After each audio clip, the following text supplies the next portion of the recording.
ত্রয়োদশ জাতীয় সংসদ নির্বাচন 2026 এবং গণভোটকে কেন্দ্র করে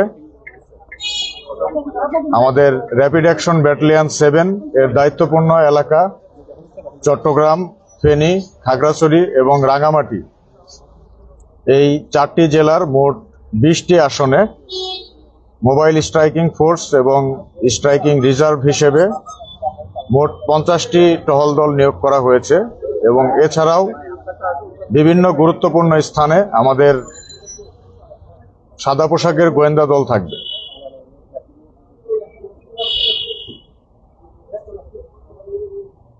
র্যাপিড অ্যাকশন ব্যাটালিয়ন অন্যান্য আইন শৃঙ্খলা রক্ষাকারী সংস্থা, রিটার্নিং ও অ্যাসিস্ট্যান্ট রিটার্নিং কর্মকর্তা, নির্বাচন কমিশন এবং নির্বাচনের সাথে সংশ্লিষ্ট সকলের সাথে সমন্বয়ের মাধ্যমে কার্যক্রম পরিচালনা করছে।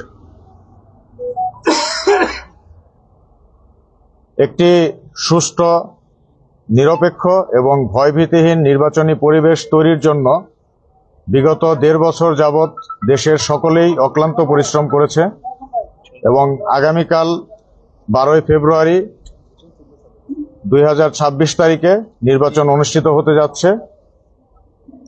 এখন পর্যন্ত নির্বাচনী পরিবেশ সম্পূর্ণভাবে সুষ্ঠু এবং নিরাপদ রয়েছে। আইন শৃঙ্খলাকারী রক্ষাকারী বাহিনী এবং অন্যান্য সকলেই এই পরিবেশ নিরাপদ রাখার জন্য সম্পূর্ণভাবে সচেষ্ট রয়েছে এবং সর্বোচ্চ সংখ্যক ফোর্স সকল বাহিনী মোতায়েন করেছে।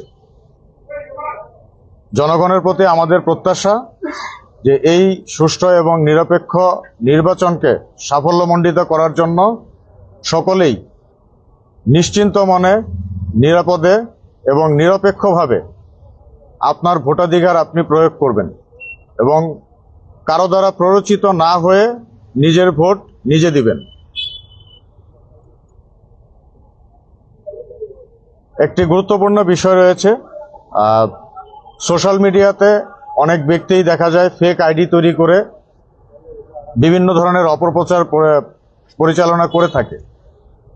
সকলের কাছে অনুরোধ থাকবে যে সোশ্যাল মিডিয়াতে ফেক আইডি থেকে পোস্ট করা কোনো নিউজ দেখে কেউ বিভ্রান্ত হবেন না।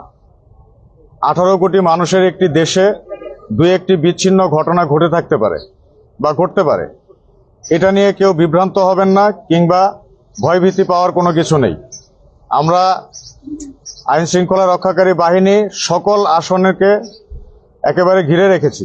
তো যেখানেই আপনার কাছে সমস্যা মনে হবে, কোনো অভিযোগ থাকলে আপনি 5 থেকে 7 মিনিট পায়ে হেঁটে আশেপাশে ঘোরাঘুরি করলেই কাউকে না কাউকে পেয়ে যাবেন। তো সম্পূর্ণ পরিস্থিতি আমাদের নিয়ন্ত্রণে রয়েছে এবং এই পরিস্থিতিটা সম্পূর্ণ নিরাপদ এবং ভোট প্রদানের জন্য সহায়ক ভূমিকা পালন করছে। জনগণের কাছে আমরা আশা করব যে আপনার ভোট আপনার অধিকার এবং আপনার ভোট আপনার রাষ্ট্রের প্রতি দায়িত্ব। এই দায়িত্ব পালনে আমরা সবাই একসাথে কাজ করি এবং এই নির্বাচনকে সাফল্যমণ্ডিত করি। ধন্যবাদ সবাইকে।